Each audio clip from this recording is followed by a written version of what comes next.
So the goal of the brightness sanity check is simple. It's to prevent unnecessary stress without sacrificing the lighting outcome.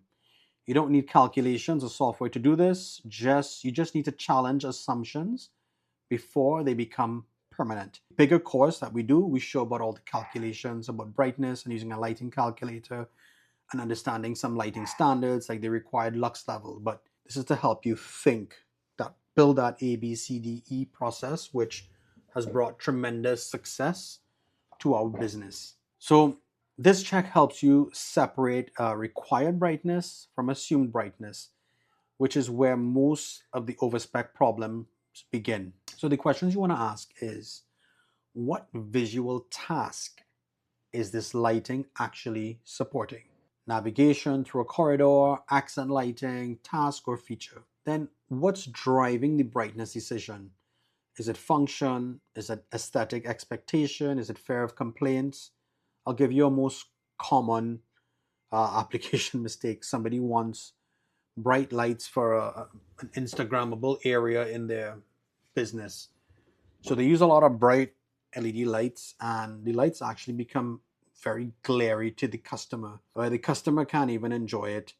When they take pictures, there's glare showing up and it looks overlit. Then they don't put aluminum or any sort of thermal management system into it, and the LEDs start to lose segments because they're running as a commercial space, so it's running 24 hours or what have you. So those are some of the things you could look at.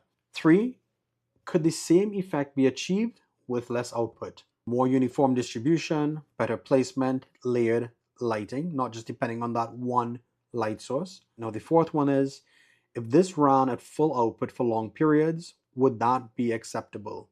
Thermally, visually, long term. If the answer to number 4 is no, then the brightness decision deserves an adjustment because we're going for longevity. If you wouldn't be comfortable running it at full output long term, you've probably specified too much brightness, or in some cases, too little brightness. So now just take one current or upcoming job and answer the questions for the brightness sanity check, and think of any answers that resonated with you where brightness was an issue on a past job. So a safe decision rule could be starting with the lowest brightness that achieves the visual goal and not the highest brightness that the product allows. Let's say LED strips. One LED strip has, at one point, our LED strips had 4 ounces of copper on the circuit board per meter. A lot of them now are advertising 2.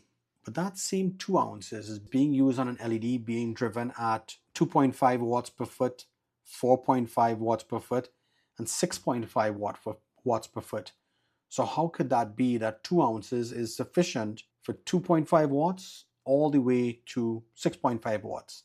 There's going to be some operational conflict down the line, and the one at 6.5 watts per foot on the same amount of copper is going to get strained. So you just don't want to go with, okay, brightness is the best, unless you're prepared to dim it to an acceptable level. But then dimming becomes a whole other issue on the circuitry and the control planning aspect, which we'll talk about later. So we've seen installs reduced output slightly and improve the uniformity and ended up looking with a better looking space. I'll probably send you a picture here of a building that I've seen going up, and they've used no lighting technique. They just put on highlighting LED. It's overly bright, where it has become absolutely glary to look at the building. You can't even enjoy the building because the light is overpowering the building. So the beautiful architecture of the building is absolutely hidden, and they're using an LED that's out there. It's going to be driven to a high brightness and most likely fail in a short time. So that's it for brightness. Next, we'll take a look at control and circuitry and design red flags.